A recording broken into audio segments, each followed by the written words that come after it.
मानव जीवन में खुशी का महत्व अत्यंत महत्वपूर्ण है। खुशी एक ऐसी भावना है जो हमें आनंद, संतोष और समृद्धि का अनुभव कराती है। खुशी की अपार महत्वता है क्योंकि यह हमारे मानसिक और शारीरिक स्वास्थ्य के लिए अत्यधिक लाभकारी होती है। एक खुशहाल व्यक्ति सकारात्मक भावनाओं के साथ जीवन को निरंतर उत्तेजित और सफलता की ओर आगे बढ़ाता है। खुशी का महत्व यहाँ यह भी है कि यह हमें अन्यों के साथ संबंधों को मजबूत और मित्रभावपूर्ण बनाती है। एक खुश व्यक्ति अपने आसपास के लोगों के साथ प्रेम और सहानुभूति की भावना को साझा करता है, जिससे समाज में सौहार्द और समरसता बढ़ती है। इसके अलावा खुशी हमारे उत्पादकता को भी बढ़ाती है। जब हम खुश होते हैं तो हमारी मनोबल बढ़ता है और हम किसी भी कार्य को पूरा करने के लिए अधिक प्रोत्साहित होते हैं। समाप्ति में, खुशी मानव जीवन का आधार होती है। यह हमें जीवन के हर क्षण को स्वीकारने की क्षमता और संतुलन की भावना प्रदान करती है। इसीलिए खुशी को निखारना और बढ़ावा देना हर व्यक्ति का कर्तव्य है। खुश रहने का रहस्य बहुत सरल है। सच्ची खुशी का स्रोत हमारे अंदर है और यह कुछ महत्वपूर्ण तत्वों पर आधारित है। आत्म साक्षात्कार, हमें अपने आप को समझने और स्वीकार करने की क्षमता होनी चाहिए। अपने गुणों, कमजोरियों और प्रेरणाओं को समझकर हम अपने आप से प्यार कर सकते हैं, जिससे हमें संतोष मिलता है। धन्यवादी भावना, धन्यवाद की भावना रखना हमें जीवन के हर पल का सादर आनंद उठाने में मदद करता है, चाहे छोटी सी खुशी हो या बड़ी। धन्यवाद का अनुभव हमें खुशियों की महत्वपूर्णता को समझने में मदद करता है। सकारात्मक सोच, सकारात्मक सोच हमें नकारात्मकता से दूर ले जाती है और हमें समस्याओं को हल करने के लिए उत्साहित करती है। सामाजिक संबंध, प्रियजनों, मित्रों और परिवार के साथ संबंधों को बनाए रखना खुश रहने का महत्वपूर्ण स्रोत है। खुश रहने का यह रहस्य हमें जीवन के हर क्षण का आनंद उठाने की कला सिखाता है, जिससे हम स्वस्थ, संतुष्ट और सकारात्मक जीवन जी सकते हैं। एक समय की बात है, एक छोटे से गांव में एक युवा लड़की नामक माया रहती थी। माया के चेहरे पर उसकी मुस्कान और हंसी का प्रभाव था, जो किसी भी अधम मौसम को भी चमका देता था। हालांकि उसके बाहर के खुशमिजाज होने के बावजूद माया के अंदर असली खुशी की एक गहरी खातिर थी। माया की खुशियों की खोज जब वह बच्ची थी तभी शुरू हुई। वह अक्सर जंगल में घूमने जाती थी, जो कि उसे अपनी रहस्यमयता से प्रभावित करता था। एक दिन जब वह जंगल की खोज में थी तो उसने एक पुराने बुद्धिमान उल्लू को एक पेड़ की टहनी पर बैठे हुए देखा। तुम कौन हो, छोटी बच्ची, और तुम इस जंगल में क्यों आई हो? उल्लू ने पूछा, अपनी बुद्धिमान नजरें माया पर दिखाते हुए।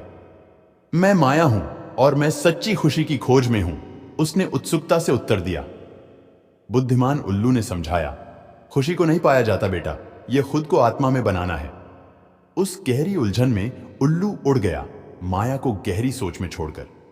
खुशी की असली रहस्य को खोलने के लिए माया एक यात्रा पर निकली, जो उसे दूर और चौड़ा ले गई। माया का पहला स्थान निकटवर्ती बाजार था। यहां माया लोगों को उनके धन और सफलता की प्राप्ति में व्यस्त देखती थी। फिर भी उनके सामाजिक संपत्तियों के बावजूद माया ने उनके दिलों में एक खालीपन महसूस किया। अगले, माया शांत झील के शांत किनारों पर यात्रा करने गई, जहां उसने गहरी ध्यान वाले साधुओं के समूह को देखा। आकर्षित माया उनके पास गई और पूछा, तुम खुशी कैसे पा सकते हो? मुख्य साधु ने गंभीरता से मुस्कान के साथ कहा, खुशी बाहरी दुनिया में नहीं है बेटा, बल्कि यह आत्मा में है। यह सावधानी, कृतज्ञता और दूसरों के प्रति करुणा के माध्यम से प्रस्तुत किया जाता है। साधु के शब्दों से प्रेरित होकर माया ने ध्यान की प्रथा में और गहरी ध्यान में डूबने का सीखा, प्रत्येक चलते वक्त की सुंदरता की कीमत को समझने की। माया की यात्रा आगे बढ़ी और उसने लोगों को उनके जीवन की सच्चाई समझाया। निर्धन किसान से लेकर समृद्ध व्यापारी तक, ज्ञानी संत से लेकर बेफिक्र बच्चों तक, हर संदर्भ ने उसे खुशी के स्वरूप के बारे में मूल्यवान सबक सिखाया। एक दिन एक बड़े पेड़ के छाया में आराम करते समय माया एक बुजुर्ग किस्से सुनाने वाले को मिली। उसने माया को प्यार और दुख, प्यार और हानि की कहानियों से भरपूर कहानियों के साथ आत्म साक्षात्कार किया। किस्सों की हिकायत से प्रेरित माया को एहसास हुआ कि खुशी दुख की अभावना नहीं है, बल्कि जीवन की चुनौतियों में खुशी को पाने की क्षमता है। नए गहराई में समझ के साथ माया अपने गांव में लौटी, जहां वह अपने अन्य लोगों के साथ अपने उपदेशों का साझा करने के लिए उत्सुक थी। वह स्थानीय अनाथालय में स्वयंसेवक बन गई, प्यार और हंसी को जहां भी जाती। समय के साथ माया की साधारण उपकरणों की कर्मठता ने गांव को परिवर्तित कर दिया, जहां लोगों को साथ लाने के लिए एक ही आत्मा और दयालुता का महसूस होता था। एक बार वह आसमान को नारंगी और सोने की रंगों में बुनती हुई धूप को देखती है तो माया ने एक गहरा संतोष महसूस किया, क्योंकि उस पल माया ने समझ लिया कि सच्ची खुशी को प्राप्त करने की कोई खोज नहीं, बल्कि उसे पहले ही अपने दिल में पाया गया था।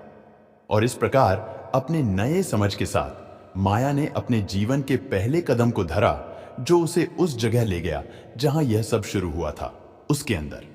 और जब वह ऊपर की ओर चमकते हुए तारों को देख रही थी तो माया ने समझा कि उसकी यात्रा अभी भी बाकी थी, क्योंकि असीम अस्तित्व की विशाल वस्त्र में बहुत सारी खुशियों और आश्चर्यों की रही थी। प्रत्येक एक एक साक्षात्कार के साथ मानव आत्मा की चिरायु शक्ति का प्रतिनिधित्व करता है। इस कहानी से हमें कई महत्वपूर्ण शिक्षाएं मिलती हैं। 8 खुशी का स्रोत। खुशी बाहरी वस्तुओं में नहीं, बल्कि हमारे अंदर है। हमें अपने अंदर की खोज करनी चाहिए और अपने गुणों, ध्यान और अन्यों के प्रति करुणा के माध्यम से खुशी को बढ़ावा देना चाहिए। 2 सादगी में खुशी। सच्ची खुशी सादगी और अपने अंदर की संतुष्टि में मिलती है, न कि भौतिक वस्तुओं या सामाजिक स्थितियों में। 3 समय की कद्र।